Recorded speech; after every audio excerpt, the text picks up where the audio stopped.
Comment la rétention séminale, encore une fois, va t'aider à sortir de ta zone de confort et à prendre plus de risques. Les gars, en ce moment, je suis sur une petite lecture, La Voix de l'homme révélé, un livre de David Deida, qui est en fait un petit guide d'éveil à l'énergie masculine, qui répond à pas mal de questions que peut se poser un homme. Et il y a un point très intéressant de ce livre, c'est le point numéro 8, qui est le suivant: situez-vous juste au-delà de votre limite. Je vais vous lire la petite intro qui est pas très longue et qui est plutôt intéressante et je vais développer ensuite. À n'importe quel moment, la croissance d'un homme est optimisée s'il penche juste au-delà de sa limite, de sa capacité, de sa peur.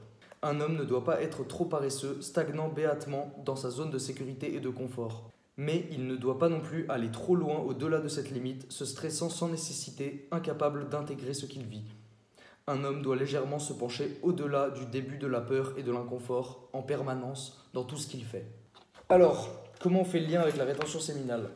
Et bien en fait, quand tu es en rétention séminale, tu es dans l'inconfort. Donc tu es au-delà de ta limite.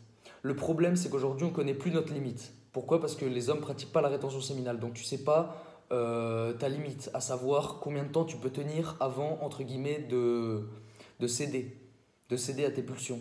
Et en fait, quand tu commences, tu apprends à contrôler tes pulsions et à transmuter l'énergie, à la transformer, à en faire autre chose de cette énergie créatrice qui reste en toi et qui veut s'exprimer. Donc la rétention séminale, ça va te positionner juste au-delà de ta limite déjà. Par exemple, certains hommes ont plutôt du mal à parler aux femmes pour ce qui est du réel. Et du coup, à côté, ils regardent Instagram, ils voient des meufs mignonnes, donc site P, donc main dans le calbut, et je me vide comme ça. Et du coup, ça crée une habitude de me donner du plaisir en regardant mon téléphone. Et je ne crée pas quelque chose, je ne crée pas un comportement sain de parler aux femmes en fait que je vois dans la vie et qui pourraient me plaire et qui pourraient être des potentiels partenaires. Comme ça, c'est trop difficile. Moi, je reste dans ma zone de confort et je me paluche devant mon téléphone. Pour un mec comme ça, imaginons qu'il sorte de temps en temps au bar avec ses amis. Et ben, ce mec-là, il croise des meufs auxquelles il a peur en fait d'aller parler. Sa limite, c'est quoi ? C'est le sourire. Il arrive juste quand il y a une meuf qui passe à lui se faire un petit sourire, tu vois, un salut, et c'est tout. Pour ce mec-là, se situer juste au-delà de sa limite, ce serait passer du sourire à la petite interaction. Peu importe quoi. Mais je sais pas, par exemple, imaginons que le bar, il fait des panini, tu vois que la meuf, elle prend un panini, ça soit juste à côté de toi. Là, tu la regardes, elle te sourit, tu lui souris, tu lui dis alors comment il est le panini, est-ce que c'est bon, tu vois. Peu importe, tu cherches juste la petite interaction.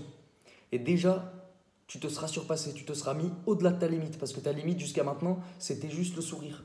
Et tu n'arrivais pas à avoir un contact. Et bien maintenant, tu as le contact. Donc tu t'es surpassé. Donc tu es dans la bonne direction. Il faut y aller petit à petit.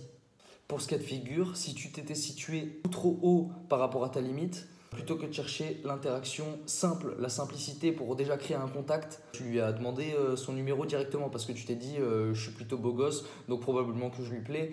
Comme elle me sourit, je dois lui plaire, donc je lui demande le numéro direct. Mais non, tu t'es situé trop loin de ta limite. Tu étais un mec qui souriait juste aux meufs. Tu peux pas passer d'un mec qui sourit juste aux meufs à un mec qui prend des numéros en demandant le numéro comme ça. Il y a un moment, il faut que tu aies une interaction avec la meuf, que tu discutes avec elle, tu vois. Donc voilà, apprends à te situer juste au-delà de ta limite et la rétention séminale t'aidera à ça. Like la vidéo mon pote, abonne-toi, partage, commente et puis on se dit à très vite les gars, bisous.